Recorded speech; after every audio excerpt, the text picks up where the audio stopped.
하나님의 말씀은 구약성경 사무엘상 15장입니다.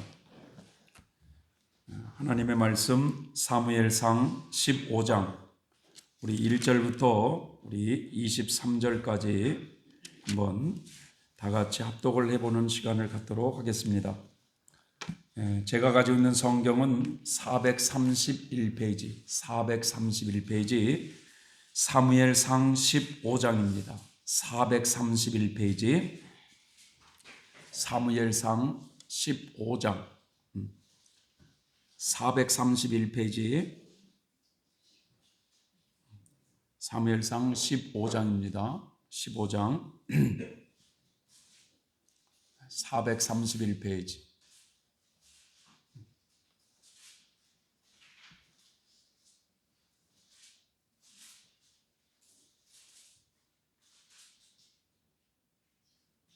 자, 15장 다 같이 한번 읽어보도록 하겠습니다. 시작. 사무엘이 사울에게 이르되 여호와께서 나를 보내어 왕에게 기름을 부어 그 백성 이스라엘 위에 왕을 삼으셨은즉 이제 왕은 여호와의 말씀을 들으소서. 만군의 여호와께서 이같이 말씀하시기를 아말렉이 이스라엘에게 행한 일 곧 애굽에서 나올 때에 길에서 대적한 일을 내가 추억하노니 지금 가서 아말렉을 쳐서 그들의 모든 소유를 남기지 말고 진멸하되 남녀와 소아와 젖먹이는 아이와 우양과 약대와 나귀를 죽이라 하셨나이다. 사울이 백성을 소집하고 그들을 드라임에서 계수하니 보병이 20만이요 유다 사람이 1만이라.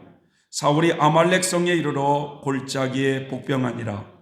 사울이 겐 사람에게 이르되 아말렉 사람 중에서 떠나 내려가라. 그들과 함께 너희를 멸하게 될까 하노라. 이스라엘 모든 자손이 애굽에서 올라올 때에 너희가 그들을 선대하였느니라.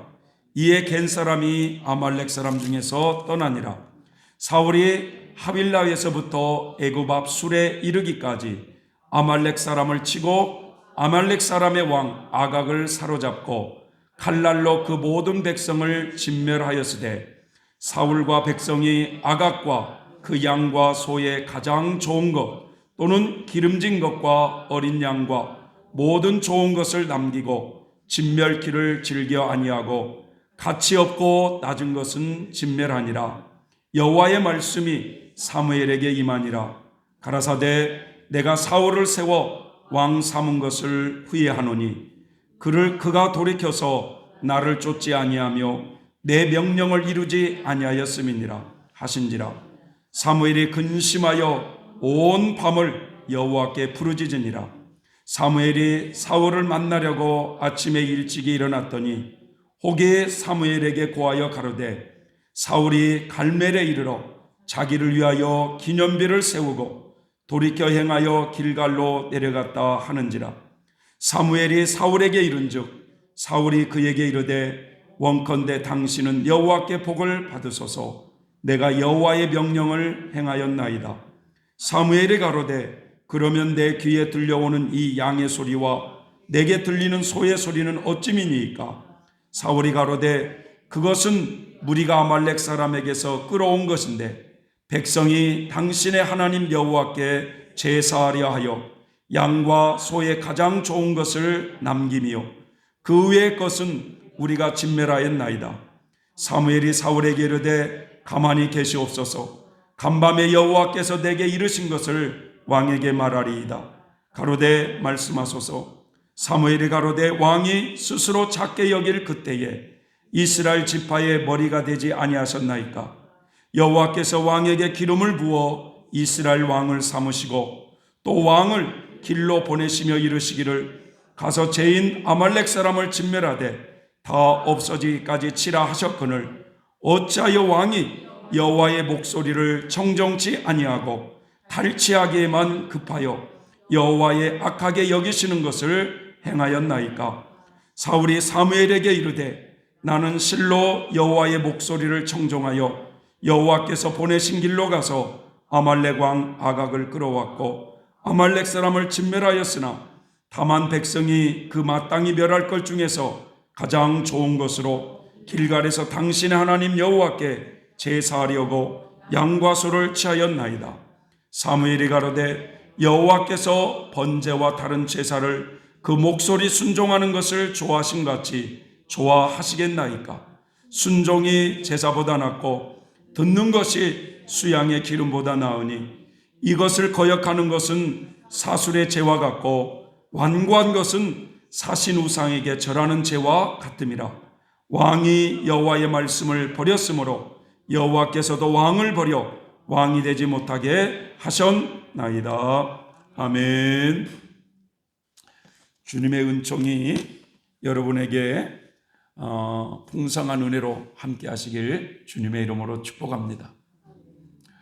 참 코로나가 굉장히 극성한 이런 시기인데 따지고 보면 안 걸린 사람이 다 없는 참 전 국민이 코로나로 어려움을 겪고 있는 것 같습니다. 오늘 저는 이 본문의 말씀, 특별히 이 사무엘상은 사울 왕에 대한 이야기입니다.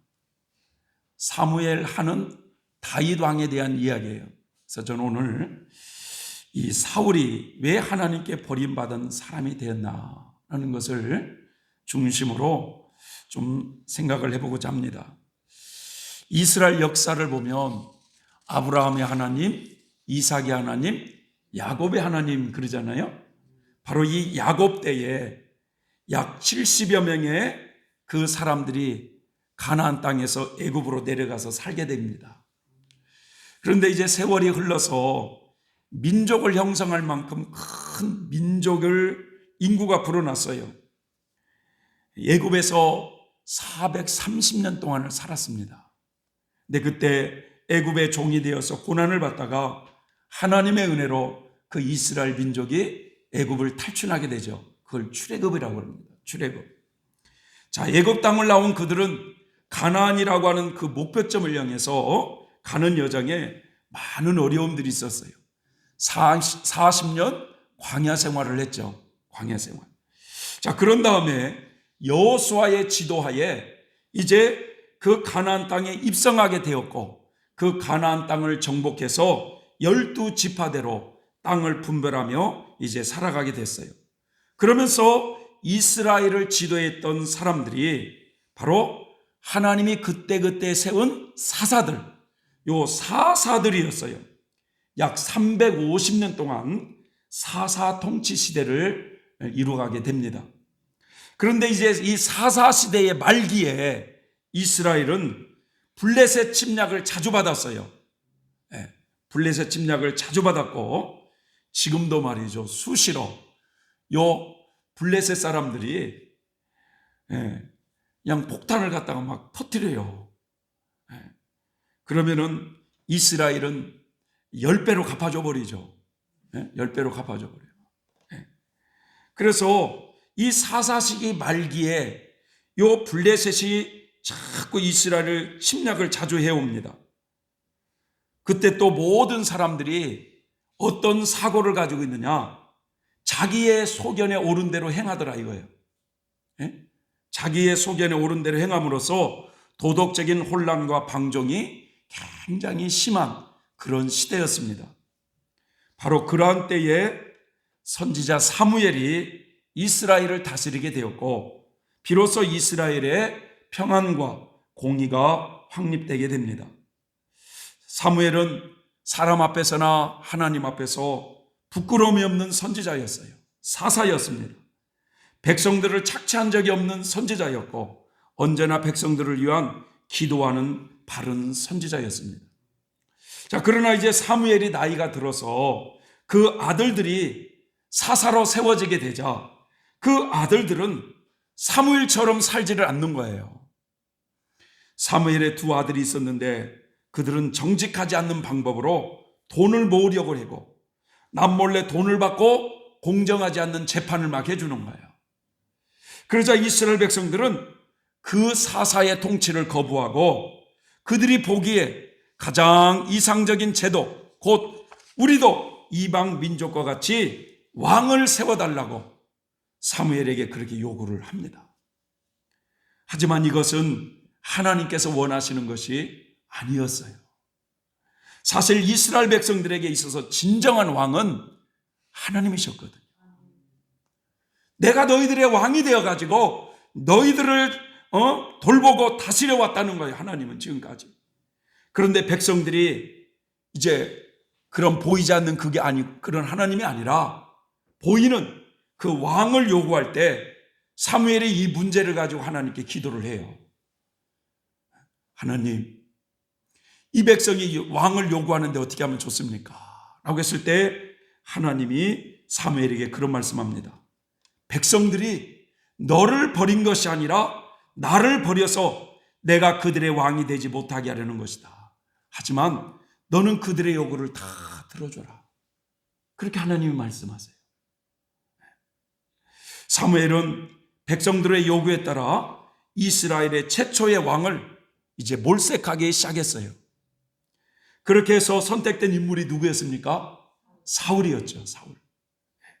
사울은 베냐민 지파 기스의 아들로서 그의 이름은 히브리 말로 희망이라는 뜻의 이름입니다. 사울은 풍채가 좋고 용모가 준수하며 성품이 고결하여 주위 사람들에게 많은 촉망을 받게 되었고 40대에 이스라엘의 첫 번째 왕이 돼가지고 무려 40년간 이스라엘을 다스렸던 왕이었어요. 사울은 아버지의 명령에 참 순종을 잘했던 사람이었습니다. 어느 날 집에 암나귀를 잃어버리지 않습니까? 그래서 이 암나귀가 어디 갔는지 찾아오라고 그 아들에게 부탁을 하자 사울은 부모님의 말씀에 따라 산지 사방을 돌아다닐 만큼 순종적이고 성실한 사람이었어요.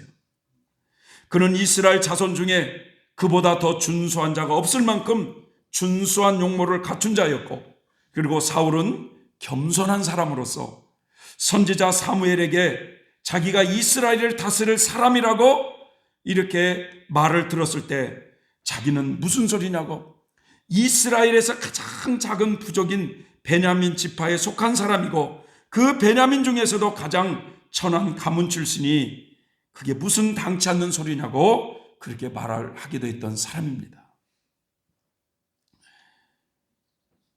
심지어는요, 왕으로 추대됐을 때 그는 자기는 왕감이 못 된다고 그 뒷짝에 숨었던 사람이었어요. 사무엘에게 왕이 될 사람으로 기름 부음을 받은 후에 사울은 여호와의 신이 크게 그에게 임합니다. 그래서 선지자의 무리 가운데서 사울은 예언을 하는 사람도 경험을 했고 또 새 마음을 가진 새 사람이 되었어요. 다시 말해서 구원 체험을 확실하게 경험했던 사람이었다라는 거예요. 뿐만 아니라 자신이 왕으로 등극할 것이라는 엄청난 일을 공적인 절차에 의해서 밝혀질 때까지 부모님이나 삼촌이나 다른 친족에게 경솔하지 말을 하지 않을 만큼 겸손하고 사려 깊은 자였어요. 사무엘의 백성들을 미스바로 다 불러 모아가지고 제비 뽑는 형식을 취해서 이제 왕을 정할 때 사울이 뽑히게 됩니다. 그런데 어떤 사람들은 공공연히 그를 무시하면서 이 사람이 어떻게 우리를 구원하겠느냐라고 멸시하고 왕에게 드릴 예물도 보내지 않았으나 그는 잠잠코 있었다는 거예요. 그는 이렇게 참을성 있는 사람이었어요. 그러던 중 사울이 백성들에게 왕으로 인정받는 사건이 발생합니다. 그게 뭐냐면 암몬 사람들이 쳐들어왔어요. 암몬 사람들이. 그때 겁에 질린 백성들이 막 놀랍니다. 그러자 그 소식을 듣던 사울이 밭을 갈고 있다가 그 밭을 갈고 있는 소 2마리를 그 자리에서 죽여가지고 그 소를 갖다가 각을 떠가지고 바로 이스라엘 12지파에게 그걸 보냈어요. 그러면서 뭐라고 말씀하냐면 누구든지 사무엘과 나를 따라 적과 싸우지 않고 꽁무니를 빼는 자는 저 소처럼 될 테니까 알아서들 하시오 라고 이렇게 말을 했어요. 그러자 그때 싸움에 모인 백성들이 33만이 몰렸다고 그랬어요. 사울은 그 군사를 이끌고 결국 암몬군을 크게 무찔렀습니다. 그래서 이제 사울이 임금이 되고 난 후에 첫 번째 전투에서 큰 승리를 거둔 거예요. 이때 백성들이 사무엘에게 몰려와서 뭐라고 요구하냐면, 사울이 왕으로 뽑혔을 때 빈정거리며 거부했던 자리 있었는데 그들을 끌어내어 당장 죽이십시다. 하나님께서 세워주신 왕을 무시하는 자들을 살려둬서는 안 됩니다 라고 그러자 그 소리를 옆에서 들었던 사울이 그 말을 가로막으면서 이렇게 말을 해요. 안 됩니다. 여호와께서 이스라엘에게 큰 승리를 안겨주신 이날에 동족의 피를 흘리다니요, 당치도 않습니다 하면서 사울은 이처럼 큰 포용력을 가지고 여러분 자신의 정적들을 감싸 안았어요. 그는 이만큼 관대하고 너그러운 인물이었습니다. 어제도 보니까 촛불 시위를 하면서 윤석열에게 경고한다 하면서 막 2030의 여자들이 몰려와가지고 막 촛불을 들고 막 그렇게 하는데, 나 같으면 기관총으로 다 쏴버릴 수도 있는데, 아니 이렇게 포용력을 가지고 피를 흘려서는 안 된다 하면서 그런 사람들을 다 감싸 안더라는 거예요. 선지자 사무엘도 그 사울의 모습이 얼마나 기뻤던지, 이날 백성에게 사무엘이 이렇게 말씀합니다. 오라, 우리가 길갈로 가서 나라를 새롭게 하자. 굉장히 기대를 가지고 아마 사무엘 선지자도 그렇게 했던 것 같습니다. 자, 이렇게 해서 모든 백성이 길갈로 가서 이제 여호와 앞에서 정식으로 사울이 왕으로 추대되면서 여호와 앞에 화목제를 드리고 사울과 이스라엘 모든 백성이 크게 기뻐하게 됩니다. 그리고 사무엘은 이스라엘 사사직에서 이제 물러나서 자기는 이제 종교 지도자로서의 역할만 할 것을 선포해요. 자, 그때부터 사울은 본격적으로 이제 왕이 되어서 이스라엘 백성을 다스리기 시작했고, 백성들은 사울을 하나님께서 보내주신 왕으로 믿고 섬기기 시작했습니다. 이때가 사울의 전성기였어요. 그의 시작은 겸손으로 시작을 했습니다.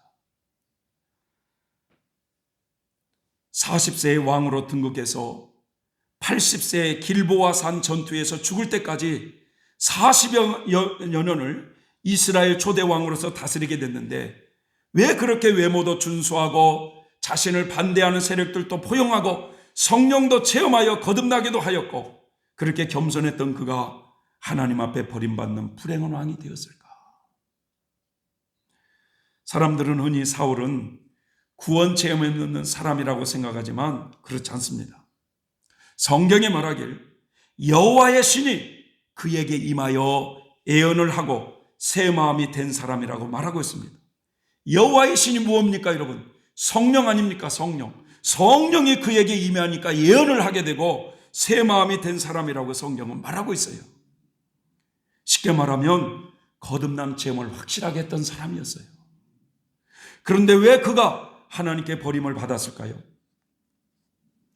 성도들 중에는 이런 사상을 가지고 있는 사람들이 있어요. 뭐냐? 한번 택함 받은 사람은 하나님께서 결코 버리지 않는다. 그 말이 맞는 것 같지만 사실은 성경은 그렇지 않습니다. 성경을 자세히 보면 여러분, 성령을 체험하고 거듭났어도 얼마든지 하나님께 버림받은 사람들이 나오고 있다는 사실이에요. 가룟 유다가 여러분 구원 체험도 없이 3년 동안 예수님을 따라다니면서 제자 훈련을 받았을까요? 아니었습니다. 초대 예루살렘 교회에 7 집사를 세울 때 그 중에 니골라라는 사람이 있는데 그가 구원 체험도 없는 집사님이었을까요? 아니었습니다. 사람들의 칭찬이 자자하고 믿음과 성령이 충만한 사람 7명을 추천해 가지고 그 7명에게 사도들이 안수를 하고 집사 직분을 준 거예요. 그런데도 나중에 그 7명 중에 니골라가 이단자가 됩니다. 따라서 여러분, 과거의 구원 체험을 했어도 물과 성령으로 완전히 거듭나기 전까지는 얼마든지 광야에서 버림받을 수 있다는 사실을 우리는 알아야 돼요. 사울이 바로 그런 사람이었어요. 그래서 사울은 한마디로 성령으로 시작했다가 육체로 바친 사람이었어요. 이스라엘의 초대왕 사울이 왜 이렇게 되었는가?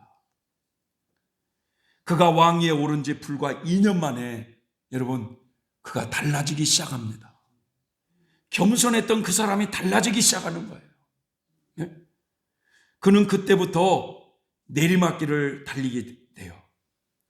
막강한 권력의 자리에 앉아서 그 권력의 맛을 맛보기 시작하다 보니까 변하기 쉬운 것이 인간이었어요. 이 대통령이라는 이 권력이 엄청나다고 그래요. 이 권력의 맛을 보기 시작하면은 변하기 시작하는 거예요, 인간이. 과거에 성철 스님이 3가지 병을 조심하라는 말씀을 했어요. 3가지 병을 조심하라. 첫째로는 재물병이 있다 해요. 재물병. 이 재물병을 조심하라고 하는데 어제 유튜브에서 유심 보니까 세상에 이런 일이 있어요. 세상에 이런 일이.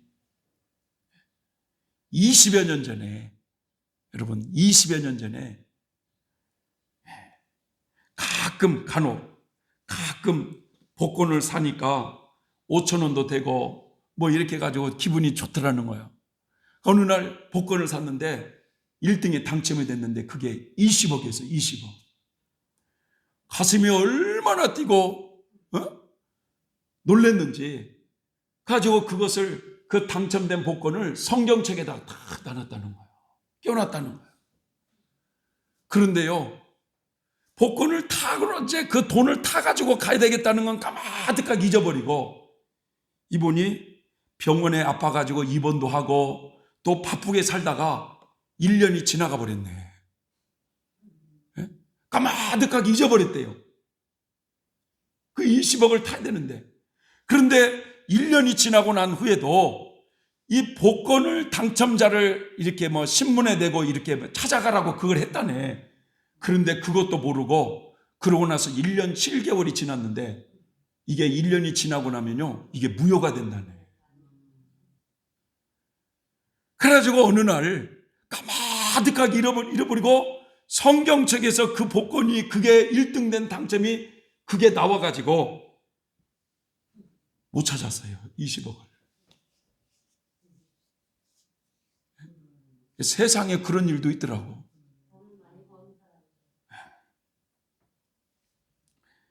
재물병을 조심하라고 그래요. 재물병.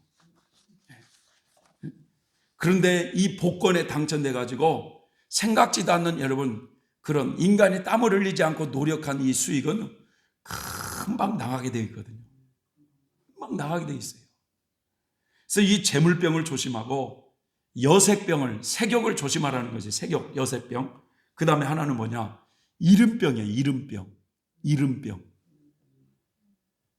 자기 이름이 알려지는 병. 자기가 사람들에게 알려지는 병을 조심하라는 거예요. 여러분. 그런데 이 3가지 병 중에서도 사람을 가장 쉽게 망가뜨리는 병이 이름병이라는 거예요. 이름병. 지금 이해되십니까?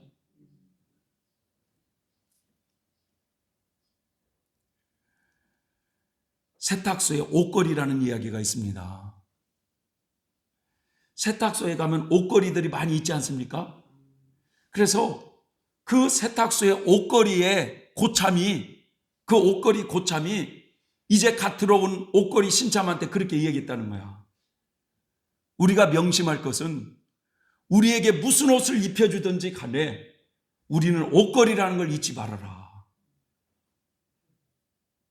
그랬는데 이 신참 이 옷걸이가 자기에게는 몇백만 원짜리 오버코트가 다 입혀지고 그 고참 옷걸이에게는 오래된 잠바떼기가 입혀지니까 누가 찾아가지도 않으니까 이 신참 옷걸이가 우쭐대기 시작하는 거예요. 그러면서 그 오래된 그 고참도 무시하면서 내가 이런 사람이라고 하면서 우쭐대다가 어느 날 그 오버코트를 벗기고 잠바떼기를 거기다 입혀주니까 그 신참 옷걸이가 못 견디는 거예요.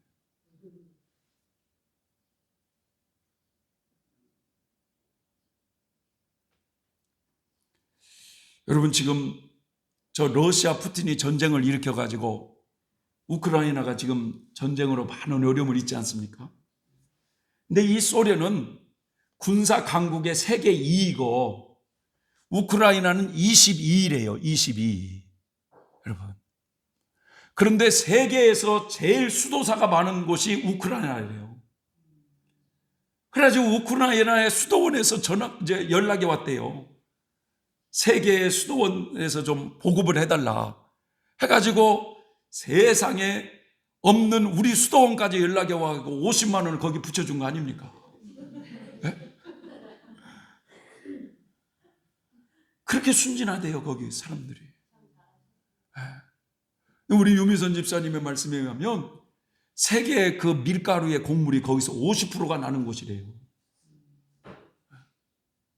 그러니 여러분, 이 전쟁으로 밀가루가 날 수가 없으니까 당연히 이 곡물가는 올라가게 되고 식량 전쟁이 일어나게 되어 있어요. 지금 이제 앞으로 보세요. 식량 전쟁이 일어나게 되어 있어요. 그런데 이 러시아의 푸틴도요, 자신의 재산이 1조가 넘는다는 1조가.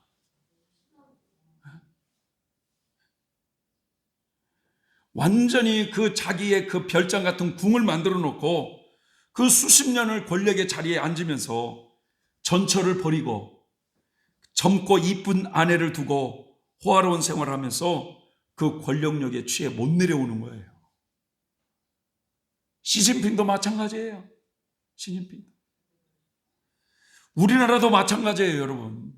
처음에는 국민과 뭐 소통을 하더니 대통령이 되고 나더니 소통이 아니라 불통이 돼버리고, 뭐 영부인도 처음에는 자신의 옷을 뭐 바느질로 뭐 해가지고 입다고 하는 사람이 변해가지고 옷값이 얼마나 들어갔는지 법원에서 이걸 밝히라고 하니까 청와대에서 항소하여서 밝힐 수 없다고 하지 않습니까? 뭐 그분만 뿐이겠어요? 이번에 새로 대통령이 되는 이제 윤석열 그 부인은 어떻게 변할지 몰라. 아무도. 인간이 그래요. 사람이 높은 자리에 앉으면 참 변하기가 쉽다라는 거예요. 사울의 타락한 첫걸음은 하나님께 대한 불신앙이었습니다. 사울이 왕이 된 지 2년 만에 블레셋의 침략을 받았어요. 블레셋에. 그런데 이 블레셋군의 병력이 워낙 막강해서 이스라엘 군은 사기가 몹시 떨어져 있습니다. 그래서 이 블레셋군의 침공을 눈앞에 두고 하나님의 사람 사무엘이 와서 번제를 드려주기로 이렇게 했었거든요. 그렇게 기다리고 있었어요. 그런데 정한 기한대로 7일을 기다려도 사무엘이 나타나지 않자 백성들은 막 겁을 먹고 하나 둘씩 도망치기 시작하고 적군은 눈앞에 있는 상황에 언제 쳐들어올지 모르는 상황에 한시가 시급한데 군인들은 한 사람 한 사람 도망치기 시작하고 7일을 기다려도 온다는 사무엘은 오지 않고 이에 사울은 기다리다 못해 번제물을 가져오라고 하면서 자신이 제사를 드리게 됩니다. 이때 바로 사무엘이 나타나요. 여러분, 사무엘이 이렇게 말합니다. 이게 도대체 어찌 된 일이요? 다급한 사울이 사무엘에게 변명해요. 백성은 나에게서 흩어지기 시작하고 당신은 정한 날짜에 오지 아니하고 블레셋 사람은 눈앞에 있음을 내가 보았으므로 부득이 하나님께 제가 번제를 드렸습니다 라고 변명을 합니다. 우리가 인간적으로 볼 때 사울을 이해할 수는 있어요. 블레셋군이 바로 눈앞에 코앞에 진을 치고 아주 급박한 상황 속에서 사울은 사무엘의 지시대로 7일 동안 기다렸는데 7일 동안 백성들은 막 그냥 있었느냐? 하루 이틀은 참았을지 모르지만 불안해진 백성들이 막 왕을 막 몰아세웠겠지 않겠어요? 사울 왕이시여 이렇게 해야 됩니다. 저렇게 해야 됩니다. 그나마 얼마 남지 않는 백성들조차도 자기에게서 막 흩어져 도망치자 사울은 얼마나 불안했겠어요. 근데 이 사울 왕이 번제물을 가져오라고 할 때 백성 중에 아무도 가로막은 사람이 없었어요. 임금님 이렇게 하면 안 됩니다. 이건 하나님 앞에 큰 죄를 짓는 겁니다. 하면서 말리는 사람이 없었어요. 그러니 하나같이 그 전시 앞에 제정신이 아니었어요. 거친 파도처럼 덮쳐오는 이 불안과 두려움 앞에서 끝까지 믿음을 간직하기란 여러분 쉬운 일이 아니지만 이것은 하나님께 대한 불신앙의 모습이었어요. 사울이. 왜 그러면 사울이 이런 어리석은 선택을 하게 되었느냐? 어려운 상황 가운데서 그의 마음을 여러분 하나님께 향하지 못하고 백성들을 바라보았고 세상의 힘을 가진 블레셋 군들을 자꾸만 보니까 낙심에 빠지는 거예요. 사람이.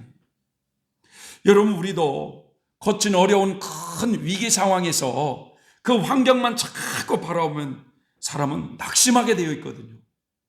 불안, 근심, 걱정이 떠나가지 않게 되어 있어요. 여러분 그러나 많은 신앙의 승리자들은요 어려울 때, 진정 어려울 때 그 사람이나 환경을 바라보는 사람들이 아니었어요. 눈에 보이는 마음에 빼앗긴 것이 아니라 나의 힘이 되신 여호와, 내가 주님을 사랑합니다. 나의 도움이 되신 여호와 그 하나님께 도움을 구하며 앞으로 나아간 사람들이었어요. 우리가 인생에 큰 어려움이 있을 때 여러분 먼저 우리가 찾고 부르짖어야 될 것은 우리의 힘이 되시는 여호와를 찾아야 된다는 거예요. 사울이 불안해하는 백성들과 블레셋 군사에게 마음을 빼앗기고 믿음을 잃어버리자 그렇게 참을성 있고 신중했던 그가 경솔한 사람으로 변화되고 말아요. 그리고 사울이 손수 번제를 올린 행위는 교만의 행위였습니다. 제사는요 왕이 드리는 몫이 아니었어요. 여러분 하나님으로부터 임명받은 제사장의 몫이었어요. 하나님께서 세워놓으신 질서를 무시하고 자기 마음대로 행동하는 이 모습이 이 사울왕의 반역행위이자 교만한 행위였다는 거예요. 역대하 26장을 보면요 남유다의 왕 우시야 왕이 나라가 강성해지자 교만해지기 시작해요. 그러자 자신이 여호와의 전에 들어가서 향단에 분향하다가 어떤 일이 벌어졌냐? 백성들이 말렸거든요. 선지자가 말렸어요. 망령된 일을 한다고 임금님.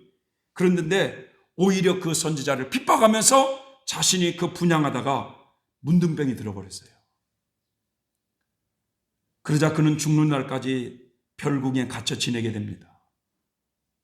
하나님께 그렇게 순종 잘하고 충성스러웠던 사울이었지만 하나님께 대한 믿음을 잃어버리자 그는 교만해지고 방자한 사람으로 변하고 말았어요. 이것은요 시작에 불과해요. 시작에 불과해요. 믿음을 잃고 교만해진 사울은요 그 이후 하나님의 눈밖에 나는 일을 계속 저지르기 시작합니다. 오늘 우리가 읽었던 이 사무엘상 15장에도 보면 하나님께서 여호와의 군대인 이스라엘 백성들을 그렇게 광야에서 괴롭혔던 요 아말렉을 진멸할 계획을 딱 하나님이 가지고 계셨어요. 그래서 이 하나님께서 선지자 사무엘에게 아말렉을 진멸하라고 하는 명령을 내리죠. 남녀노소 할 것 없이 어린아이 할 것 없이 그 아말렉 족속을 다 죽이라는 거예요. 심지어는 가축들까지도 다 죽이라고 명령합니다. 어찌 보면 사울에게 한 번의 기회를 더 주려고 하신 하나님이신 것 같았어요. 하나님의 말씀에 전적으로 순종해서 새롭게 될 수 있는 기회를 하나님이 주시는 것 같은데 사울은 여기에서도 또 불순종해요. 아말렉과의 전쟁에서 승리를 합니다. 승리를 하는데 자기의 공로를 세우기 위해서 갈멜에 자신의 기념비를 세우는 거예요.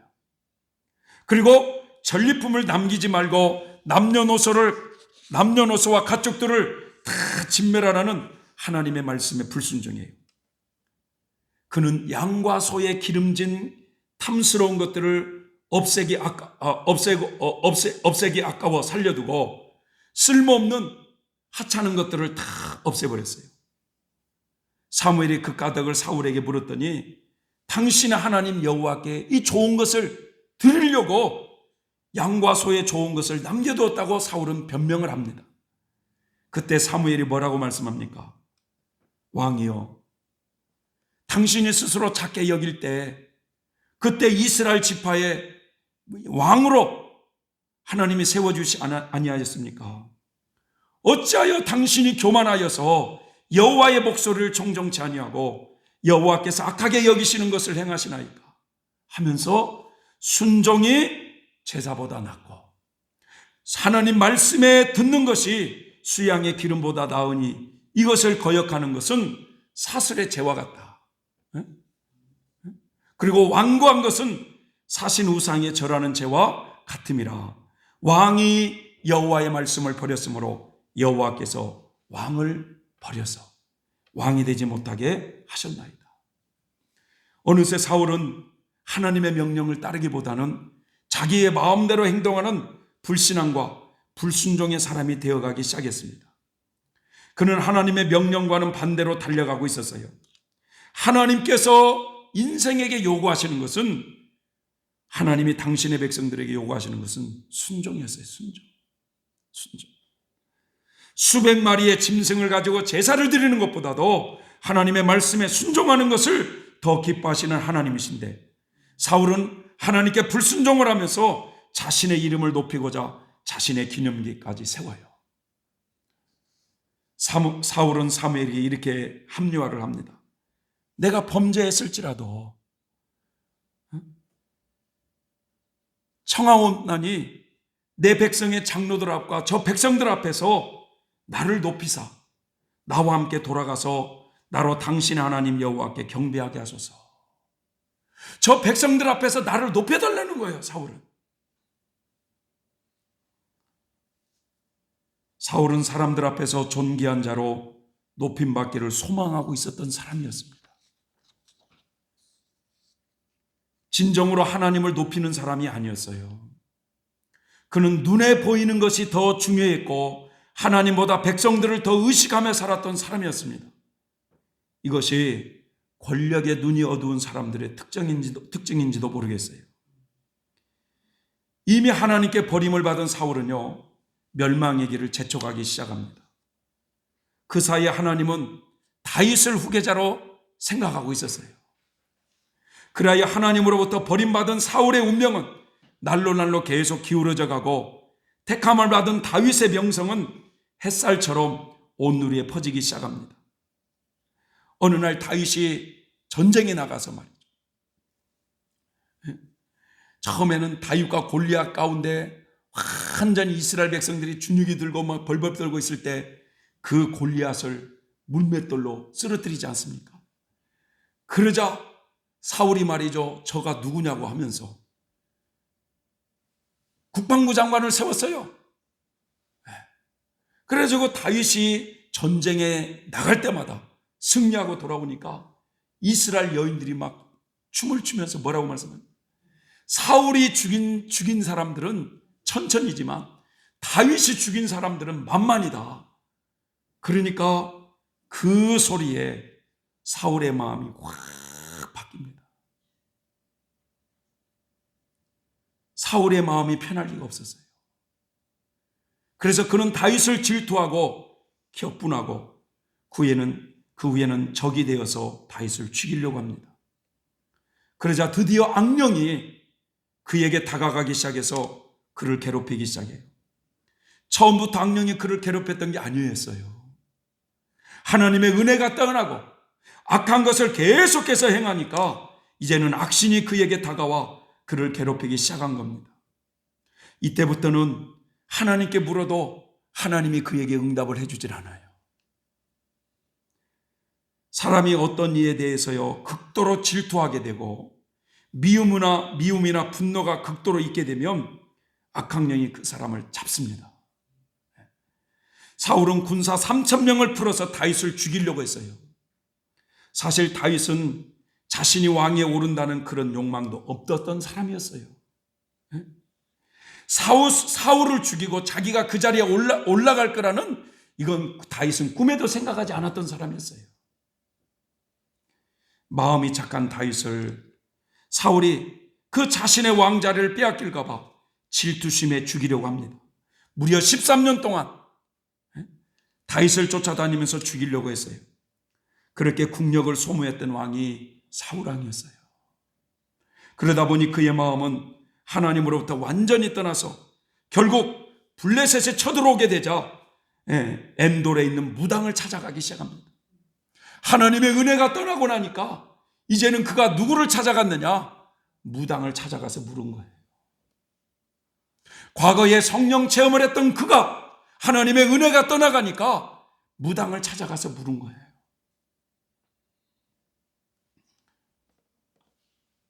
과거에 성령의 사람이 은혜가 떠나가고 악신이 임하니까 무당을 찾아가요.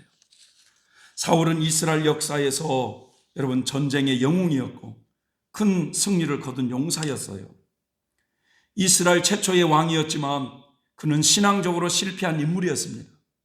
그의 최후는 너무 비참했어요.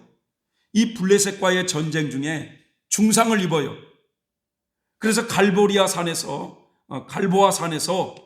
그의 세 아들과 함께 스스로 창에 자기가 찔려서 목숨을 끊을 수밖에 없었습니다.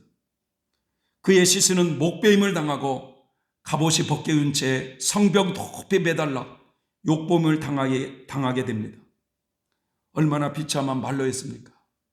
그래도 야베스 사람들이 이스라엘의 임금이었기 때문에 그 불쌍한 모습을 불쌍해가지고 몰래 야밤에 그 사울의 시체를 가져와 가지고 다 화장을 시켜주지 않습니까, 여러분? 그러면서 그 임금이 죽었다고 7일을 금식을 해요. 다윗이 나중에 그것을 알고 그 사람들을 얼마나 이렇게 복을 내리십니까? 사울왕의 일생은요, 오르막과 내리막에 확연히 구분됩니다. 그는 신수가 좋고 키는 사람들의 어깨 위에 더하더라는 기록대로 남들에게 존경심을 받은 또 용모가 충출한 사람이었어요. 또 그리하여 하나님의 택함을 입고 기름 부음을 받아 영화로운 이스라엘의 초대왕이 됩니다. 사울이 하나님을 의지하고 있는 동안에는 성령이 그와 함께 하셨어요. 사울이 겸손하고 신앙으로 살아갈 때는 성실하고 경건하며 신중한 사람이었어요.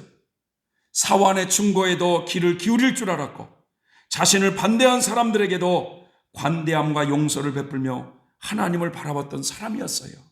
하지만 그랬던 그가 초심을 잃어버리고 권력의 맛을 맛보기 시작하자 하나님을 무시하고 자신의 욕망과 명예를 가까이 했을 때는 시기와 질투와 경솔함으로 실수와 죄악을 일삼게 되었던 것입니다.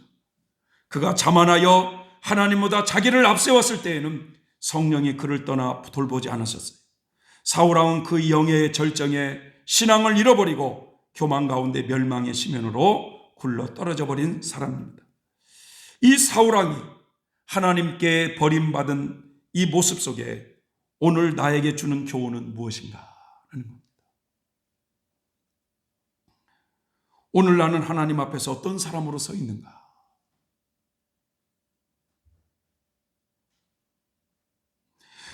하나님이 나에게 어떤 완장을 쳐줘도 나는 그 완장에 마음이 요동하지 않냐고 끝까지 그 초심의 마음을 지킬 수 있는 사람인가?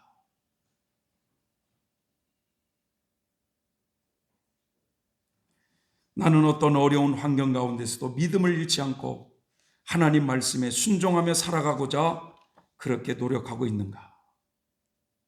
아니면 상황과 환경을 내세워 자꾸만 자기를 합리화하면서 하나님 말씀에 불순종하고 있지는 않는가?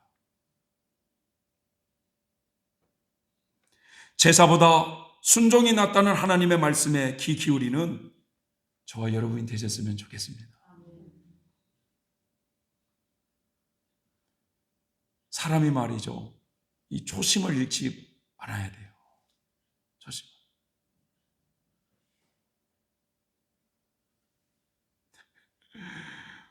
우리 수도에 와가지고는 박희준 목사님이 그러더라고. 박 목사님은 총회장님 되니까 좋아?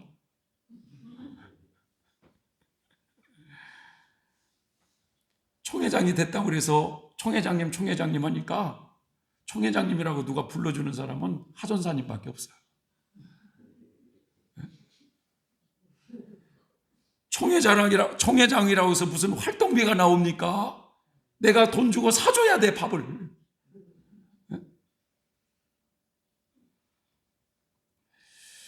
이 사람이 말이죠, 완장을 차면은 여러분 참 이게 변화되기가 쉬운 거예요. 옛날에 이 단편 드라마 완장이라는 그 드라마가 있었어요. 동네에 산 청년이 직장도 없이 끼웃끼웃 그렇게 놀거나 다니니까 동네 어르신들이 말이죠, 아이 저놈의 자식 안 되겠구나 해가지고 저 우리 동네 저수지라도 지켜야 되는 저수지 지키는 완장을 채워줬어요. 그런데 그 저수지에 사람들이 몰래 낚시하러 와가지고 2, 3만 원씩 돈을 막 주면서 좀 낚시 좀 하게 해달라고 하니까 이 완장을 찬 이분이 돈맛을 보기 시작한 거예요. 그래가지고 어느 날 마을에 어르신들이 말이죠, 그 낚시질 못하게 하라고 막 그랬는데 이분이 이제 그 어르신들을 몰라보고 내가 누군지 아냐고 하면서 완장을 이렇게 죽게 세우는 이런 드라마예요. 여러분, 우리 모두는 다 하나님 앞에 죄인임을 우리는 잊어서는 안 됩니다. 아무리 그 사람이 재능이 뛰어나고 무슨 죽은 사람을 살리는 기적을 행한 날도 할지라도 우리는 죄인 중에 죄인이에요.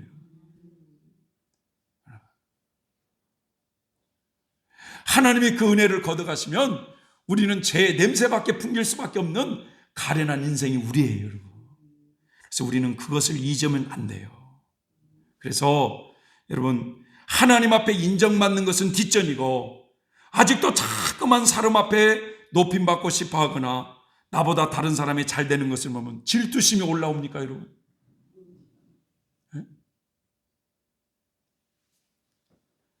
우리는 그것을 순간순간 회개하는 성도들이 되십시다. 저 사람이 좋은 점이 있으면 저 사람이 나보다 더 잘할 수가 있는 거예요. 그럼 또 저 사람이 나를 따라올 수 없는 하나님이 나에게 주신 고유의 재능도 있는 거예요. 사람은 연약하기 때문에 실수할 수 있고 넘어질 수 있어요. 그런데 문제는 그것을 우리가 인정하고 회개하며 돌이키면 하나님은 언제든지 우리를 받아주시는 분이신데 회개 생활은 뒤로 한 채 자꾸만 이런 핑계 저런 핑계 합리화를 하면서 그렇게 사람들에게 인정받기를 원하는 그런 사람은 하나님의 은혜가 떠나갈 수 있다는 사실을 명심해야 돼요. 우리 모두 하나님께 더욱 여러분 귀하게 쓰임받는 하나님의 사람들이 다 되시길 주님의 이름으로 기원합니다. 기도하겠습니다. 참으로 좋으신 하나님 아버지, 오늘 이 사울왕을 통해서 왜 사울왕이 하나님께 버림받게 됐는지를 잘 돌아보게 하여 주셔서 우리의 믿음 생활도 초심을 잃지 않는 그런 삶을 살아갈 수 있도록 은혜를 더하여 주옵소서. 순간 우리도 내 자신을 망각하고 마음이 높아질 때가 있습니다. 성령께서 순간순간 일깨워 주시고 돌봐주셔서 그런 높아진 마음들을 회개하고 항상 주님의 은총이 없으면 살아갈 수 없는 죄인임을 고백하며 겸손하게 주님 말씀에 순종하며 나아가는 우리 모두가 되게 해 주시옵소서. 예수님의 이름으로 기도 올려옵나이다. 아멘.